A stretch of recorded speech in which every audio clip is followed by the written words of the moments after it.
last in the conference, eh? Oh, yeah. When we set our minds to something, we are good at it. Did you think to set your minds to winning? Yeah, we were less good at that. Clearly. Hey, I wanted to talk to you about something real quick. Why don't you believe in us? What? I mean, all year, any chance that you've had to talk about the Washington Capitals, all you've brought up is the fact that you don't believe in us. Why? Just a hunch, I guess. Sure, but we have an elite offense, great defense, strong special teams, really good goaltending, a ton of depth. I mean, what is the hunch based on? Nothing. It's just a hunch. That's dumb. Look, maybe it's a deep-seated hatred for Braden Holtby that's rising from the ashes, or my complete distrust of anything that can be remotely linked to politicians. Maybe I just hate Alex Ovechkin. You tweeted OV, OV, OV after his goal. Yeah, I was being sarcastic. That doesn't make any sense. Look, I just don't think you guys go on a deep run this year, and frankly, you should feel relieved because I do not have a great track record with this stuff. Yeah, but that thought isn't based on anything tangible. That's not how you use the word tangible. Oh my god, why don't you believe in me? Okay, fine. The truth is, if I believe in you guys and your miracle turnaround after one off season, that means I have to believe that it's possible and that the Bruins can do it this off season. Which would be good for you. Yeah, and it also means that if it doesn't happen for the Bruins, look, I just don't know if I'm ready to handle that kind of disappointment again, all right? Wow. Sorry, I didn't realize it was that deep. I mean, I wouldn't rule out the Holtby thing, though. Yeah, I mean, he did own your ass. Yeah, he did. Low-quality fans of a high-quality Bruins tank. That is not a dub, but this was the best case scenario, not a dub, because the season, like we know, there's no one left that believes the Bruins are making the playoffs. Mathematically, it might not even be possible at this point. Anyway, so everyone's like, okay, just the pick is what matters. The pick is what matters. We're not rooting for losses, but also the pick is what matters. It's a weird line to walk. So we lost another one, 9 straight, and we're going to talk about that. But, not the whole game, but the third period was entertaining and competitive and intense, and I felt like they cared for a second. I don't know, there was things to enjoy for a second there, and through 2 periods, I was sitting here, even with the comeback on, I was kind of like, God, this is a bit of a chore. It was a bit of a chore. That's okay. I got turned back on in the third period. Hey, couple things real quick that we got to take care of early in the video. First of all, check out the Don's Lotmels or Luckamilis, or however they're going to say his name once he actually turns pro video that I posted earlier today. That goes over what my expectations are for him. He is signing his entry-level contract. It's very exciting. The other thing, very quickly, is that this video is also sponsored. It is the last of the sponsored videos, so we won't have to expect that break in this. I do want to point out a couple things, because a few people expressed some comments, some concerns about the ads and the sponsorship and all that good stuff. First of all, thank you so much to everyone who was so very supportive. After 5 years of free content and hundreds of hours of content and thousands of hours of work, I do it for me. That's the whole purpose. I do it so that I have a group to communicate with about my love of the Bruins. Don't start thinking that I'm like, you owe me or anything stupid like that. You don't at all. But those of you who expressed being proud and things of that nature, I really do appreciate it. That really does land on my heart. So thank you. I did get some messages and comments about, well, let's just say they were far more negative about it. Sellout kind of stuff, which again, after hundreds of hours of free content and thousands of hours of work, it felt a little misplaced, a little misguided, but that's okay. That's okay. Just so you know, sponsorship ads, things like that, if I do get more opportunities, will largely be placed on long-form videos, such as if I ever get back to doing consistent power rankings and things like that. These videos, 15 to 25 minutes, I feel like a 2-minute sponsorship ad in between all of them, it's kind of intrusive. So that's not my plan. I'm only doing these when it feels completely directed at the audience of like, this would interest you, and we'll run it for a couple episodes and move on. I don't want people did express concern of like, hey, are we going to have that on every video? No, nothing like that. But just to explain. Anyway, here you go. This video is brought to you by the SHL. The SHL? What's that? You can probably take about 40% off on the line reads, bud. My bad. I don't know what I'm doing. The SHL, or Simulation Hockey League, is a completely free hockey nerd paradise where you get as close as possible to living the hockey dream and competing for glory.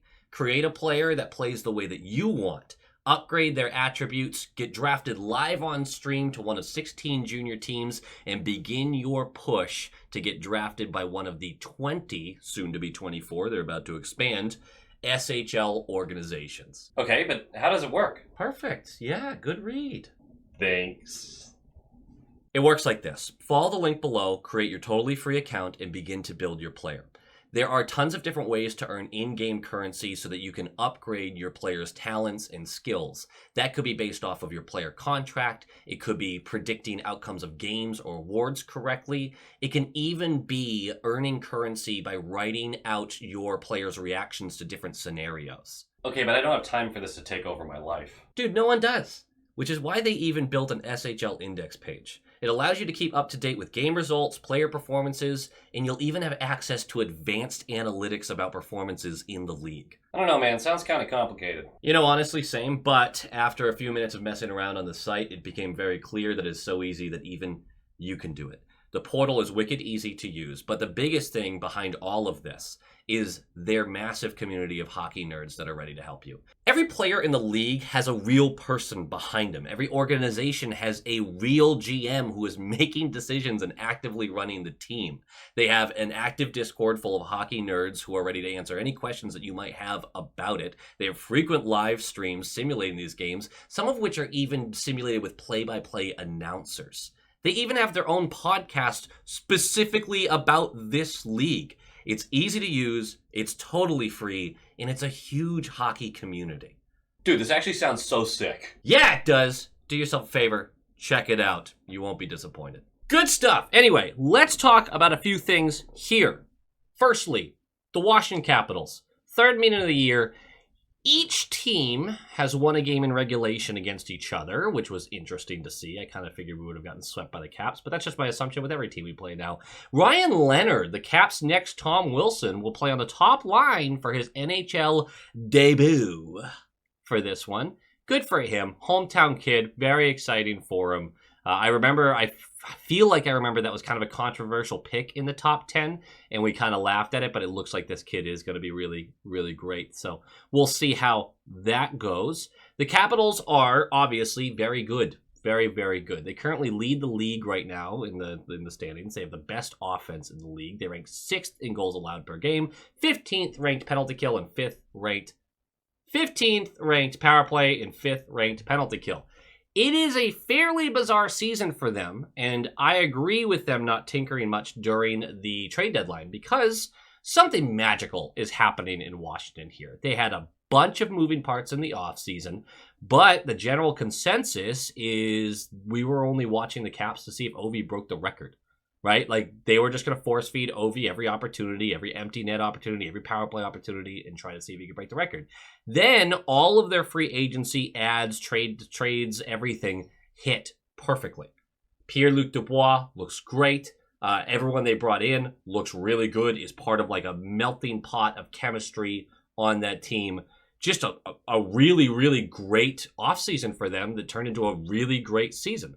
Yes, I know I keep saying I don't believe in the Capitals. I don't. I can't help it. I don't know. Maybe it's just a gut feeling. There's nothing analytic or statistical or anything like that would make you believe that the Capitals aren't a worthy bet for a conference final appearance at least.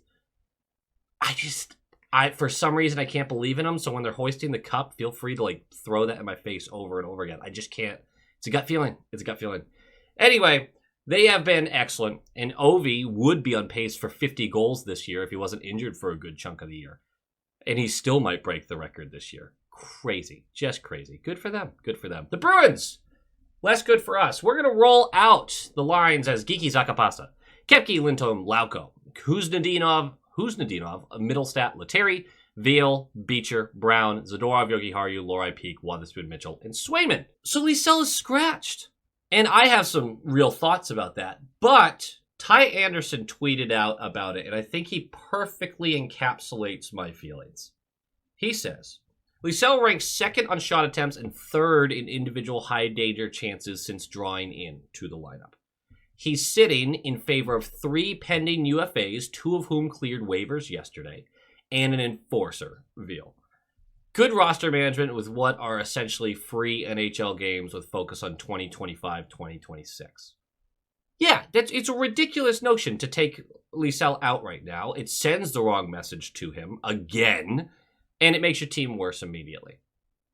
If this is intentional, because if they sat him down and went, hey, you're actually looking really good out there. We're not trying to do that. They probably didn't say that to him, unfortunately, so he still sends the wrong message to him. But if they are just like, hey, he's actually improving our offensive possessions, we need to not have him in the lineup because we're aiming for a better pick, which I doubt. But if that was the case, okay, I genuinely get that. I do. I understand that. But if this was any other reason, such as, well, they play a heavy style, we're trying to protect our prospects. He's 22. You're done protecting him. He can either play in the NHL or he cannot. And maybe he can play in the NHL, but he still needs more time to be like truly effective. That's fine. He should still be playing. Right? Like, at a certain age, at a certain time in your development, you can't protect them from the heavy bodies. They have to play against them because you will have to play against them in a competitive season. Or if it was, and really any other reason, they didn't like something about his play, he took that penalty in the offensive zone late in last game, because that was the reason we lost. The way we manage prospects blows my mind sometimes. And I genuinely feel that we have missed out on talented players and ruined NHL careers by the way we've handled some of it. I really do feel that way.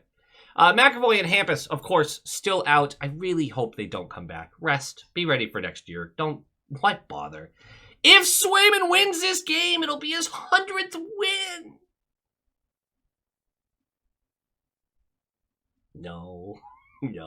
Also, again, check out the Lot Mouse video. Anyway, let's talk about liking, commenting, subscribing. Nailed it. About this game. Puck drops! And 6:39 left. We're skipping 13 and a half minutes. The Bruins have 2 shots on net so far. We can skip a lot here. McElrath is going to go for cross-checking. We're going to the power play, which we need because we have 2 shots on net so far. To be fair, I think they only have like 8. Oh, wait, that's actually decent. They're already on their way to like 12 shots. But yeah, okay, never mind. You're going to be impressed. It takes them 11 seconds to score. Yeah. Turnover on the blue line. 2-on-1 the other way. Puck carried down the left side. Passes covered. Sniper Rooney and cheese. Top glove corner. Post and in. Oh, no, I don't think I was specific enough. The Capitals took 11 seconds to score on our power play. That's what it was. You knew what I was talking about. Short-handed, baby. Pasta tried to kick a puck to keep it on the blue line. He didn't get it very far, thus the 2v1, 1-0 short-handed goal for the Caps. And, I mean, at least we know it's coming. Like, it's not like you saw that goal and you're like, what? Right? You're like, yeah, all right, that makes sense. 31 seconds left of the power play because we still have to do the power play at some point here. Pasternak's going to go for hooking. So it's going to be 4v4 for 31 seconds and then about a 90 seconds of a penalty kill. 4:17 left of the period. The Capitals power play has started, so we haven't gotten through all that yet. They are set up in our zone. Zadorov decides to chase almost all the way to the right point, which is a little baffling, but it leaves Peak alone in front. Quick pass from the blue line to Strome, who's standing on Swayman's glove side, and a quick feed across the top of the crease. Backdoor tap in for Ovi, and it's 2-0. Power play goal. Zadorov's first, really noticeable, huge mistake in a while, so, but I just immediately went, oh, you're back. Awesome. Cool. He wouldn't have another one of those this game, but It was a fun reminder of what he's done to me through this season. Second period starts, 2:17 in. A nice feed from Middlestat behind the net. Letary in front, gets stoned by Lindgren. I point this out not because I think it's all that important, but because it is the first real scoring chance in this game for the Bruins. 22 and about half minutes in. It hasn't been a good start to the game. It's been a snoozer, too. Oh, it's been brutal. 6:05 in, and the Bruins of life, Lindgren tries to clear the puck up the boards. I don't think it ever actually gets to Middlestat. It looks like he might have gotten a piece, but he didn't get credited with anything here. But there's a bunch of bodies on those boards. It takes a funky bounce into the slot. Huznadinov is rushing in to collect, but he has a guy draped all over him, so he opts for the stick lift, makes sure that the defense can't make a play on it, reaches back and tips it just a little bit, just moves it a little bit. That allows Letary to skate into it wide open, alone in the slot, a few feet in front of Lindgren, and buries this glove side. And it is 2-1. The Capitals, now we're 6:05 into the period, the Capitals haven't managed a shot on goal yet this period. The Bruins are kind of turning it on a little bit. 8:58 in. Eller for high sticking. We're going to the power play. The Capitals still without a shot this period. And with 32 seconds left of this power play. No. The Bruins haven't managed a shot for the second time this game. Pasternak is going to get called for a penalty with about 30 seconds left of a power play. This time it is preventing a breakaway for Dowd after a bad turnover. So it's going to be 4v4 for 32 seconds and then on to the penalty kill. Nothing happens during all that time. 8:29 left during the Capitals power play. So something happens. I forgot. I made the note. Whatever. The Caps get their first shot on net of this period. Oh, that's it. Okay, we'll move on then. They still lead in shots, by the way. They have not taken a shot for over 11 minutes. And they still lead in shots, 12-8. This team's bad. As soon as the penalty expires, Pasta rushes out of the box, strips Chychrun, who's just dancing with the puck on the blue line, knowing Pasta's coming. It was a really weird moment. And he launches a 3-on-1 the other way. The pass from Pasta is too hot to handle for Lauko. He does skate very deep into the zone as the one defender is sliding on his belly. Yeah, it was a tough play to handle, but the lack of execution on these is crazy. You have a 3-on-1. And Pasta just held the whole time until he was basically on the goal line, then he tried to whip it through the crease for a backdoor tap-in. That's just not how you execute a 3-on-1. And I'm not really blaming Pasta because, look, he's frustrated. He's doing what he can out there right now. I'm not going to blame the one guy who's like a fully competent NHL player on our team. That's a little harsh, but it also speaks volumes that I would even say that. 5:21 left. Veal and McElrath shed him. This was a marathon fight with a lot of blows thrown. By the end, it was certainly McElrath's victory. But what's really impressive about this is McElrath has like 3 or 4 inches of reach on Veal and about 40 pounds. And at the end of the fight, both fighters are still standing. They're gassed. And the refs come in to split them up. They smile at each other, a little shoulder tapping. A lot of respect. These guys were throwing bombs.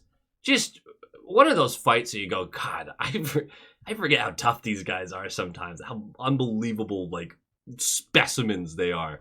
Just crazy. 4:35 left. Chychrun for holding. We're going to the power play. The Bruins give up 2 separate 2v1s due to the Caps during this power play.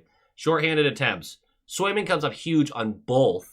And then the Bruins are going to go back into the offensive zone, finally get set up. 14 seconds left of the power play. A great pass from Lorai to Geeky on the left circle, who hammers this into the slot. I'm not even sure if this is exactly what he was intending to do, but because Elias Lindholm is already at the net front, the defense is very focused on him and somehow loses Pasternak coming down the slot, who just gets to tip this back door, and it's 2-2. Power play goal! The Boston Bruins, 2025 power play goal.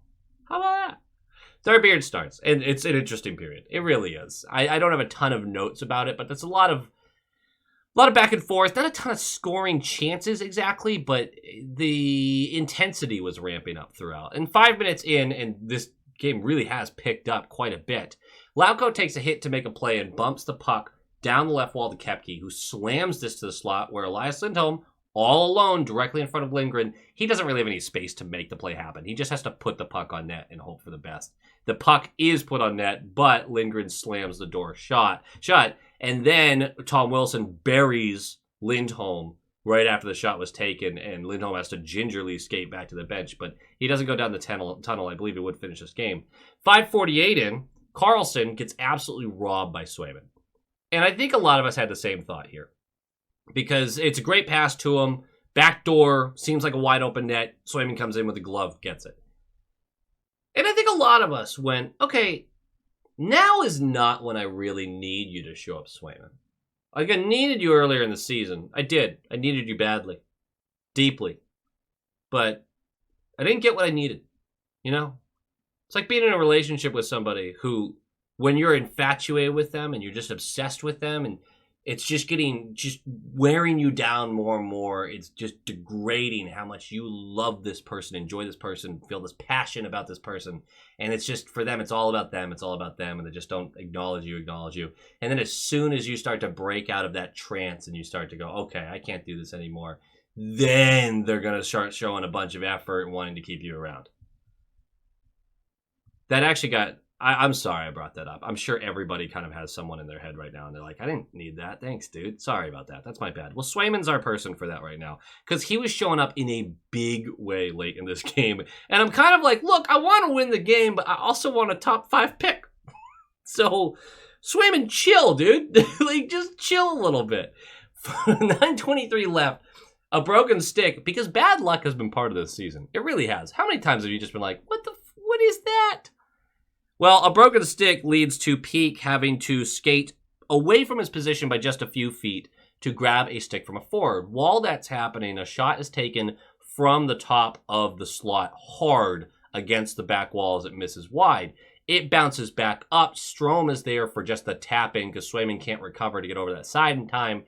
And Peak is coming back with the stick. Wotherspoon doesn't realize that Peak had to go out of position just a little bit to do that, so he's not in position to cover that backdoor either. It was a weird kind of happenstance, but that was just bad luck. And yeah, communication can certainly be better, and you kind of want Swayman to see where that puck's going a little more. I'm not sure if it took a deflection, but either way, it's 3-2 about midway through the third, and the Bruins are going to keep pushing, and they're actually going to make you a little nervous. They're like, dang, they might actually win this. They're really pushing for this, and at least years prior, I used to wait for the Bruins to win. And for some reason, I got that feeling tonight for a little while. And then 5 minutes later, about 5 minutes left of the game, another 2v1. This time, a failed pinch by Peak, which, I mean, he's just trying to keep plays alive at this point. You're down by a goal late. Like, I'm not really blaming him for this one. But Wilson down the left side, he tries to feed it across the slot. It deflects off Lohrei and into the net, 4-2. There's been a lot of bad bounces this year. I'm not saying the season's based off bad bounces, because it isn't. The Bruins haven't been good enough. But, boy, there's been a lot of them. 4-2. 30 seconds later, the Bruins take the offensive zone, dish to Pasta on the left side, who just skates up along the blue line over to the right side. He gets almost into the right circle, and there's a forest of bodies in front of Lindgren, and he just goes, oh, I love these moments. I used to love these moments as a defenseman. Because when there's a forest of bodies, and you know the goalie can't see you well, but you also see that there's about 6 inches on the far side post and net. I wasn't a great shot. I'm not going to pretend I was a great shot, so I'm not going to act like I would hit this the way Pasta just did. But you went, that's something to aim at, and you hammered that shit, and that's what he did. He flung this post and in far side. It's 4-3. We all had to sweat out the last couple minutes, see if the Bruins would actually tie it. They don't manage to do so. Let's talk about some game notes real quick. Because the first one is based on our boy Lohrei, who has what might be a league worst plus-minus. He's just not been very good defensively through huge stretches of this year. He's had moments where I've been like, it's coming along, not really there. But I am really interested to see how he does with the offseason and obviously the preseason, and if his defensive game can just get to adequate, it doesn't need to be even great or good. It just needs to get to average. Then the guy turns into a top 4 defenseman. He becomes a real one. Now, I'm not sure if that's in his future. I still think very highly of Lohrei. I think there's a lot of talent there. There is something there. He was always going to be a slower developing defenseman just based off his history and switching positions and things of that nature. So I'm not super concerned if he's going to be like hitting his stride when he's 26, right? He's 24 now. But it's not the perfect scenario. And you're really trusting the process with that. So we'll see, but I'm really interested. You need to see signs of life there, signs of progress there next year. So we'll see if that happens or not. But I am really interested in what early 2025 season Lorai looks like. Another game note. Say what you want about Sweeney, but damn, did he make sure this team would be on its way to the highest possible pick after the deadline. When he made a decision that, like, no, we're bottoming out this year, holy shit. Even I couldn't have predicted that the moves would have this much of an impact. We've lost 9 straight. We've won 3 games in the past, like, month and a half. That's exaggerated. I think that's an exaggeration. I hope that's an exaggeration. But it feels like that. Damn. This team sucks. That was rude. Either way, he did get us to bottom out hard. And if we can maintain this 5th to worst team in a draft that has 3 high-end center prospects, all kind of around that range, if we could get like a ping pong bounce and get into the top 2, and if we get second pick and it's Misa, I mean, that might be a guy who can jump right into the NHL. He looks pretty dang good. I don't know, thinking positives about the draft. Every franchise has to go through this. Just remember that. Every franchise does have to go through this.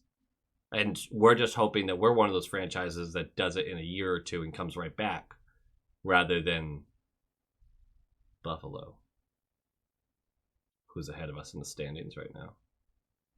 Holy shit.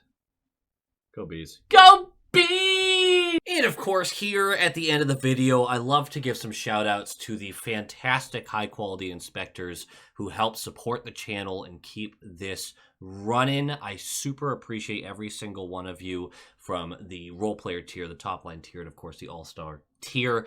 We are going to do our shout outs for this top line tier. Thank you so much to Sean Kreider, Michael Kammerer, Chris and Erica, Kevin Timperley, Quackin' Platypus, JM, Smoke Channels, Shaggy, Adam Ella, Albert Waldron, Negev79, Lola Cattingsworth, EKM Productions, Moonlighter TV, Big Bad Bruin, The Bugman, Jeff with a G, Tommy Braga, Roland22, GD Viperworks, Len Kreutz, Brock Nope, Han Slobo, Coach D, The Atomic Lizard, Bradley Johnson, Brett Arney, Pincent, and Nick Zatrullo. Thank you so much, each and every one of you. Your top line material. But now we got to move on to our all-star tier members, the absolute legends. We have Jacob Pratt, Jake Brower,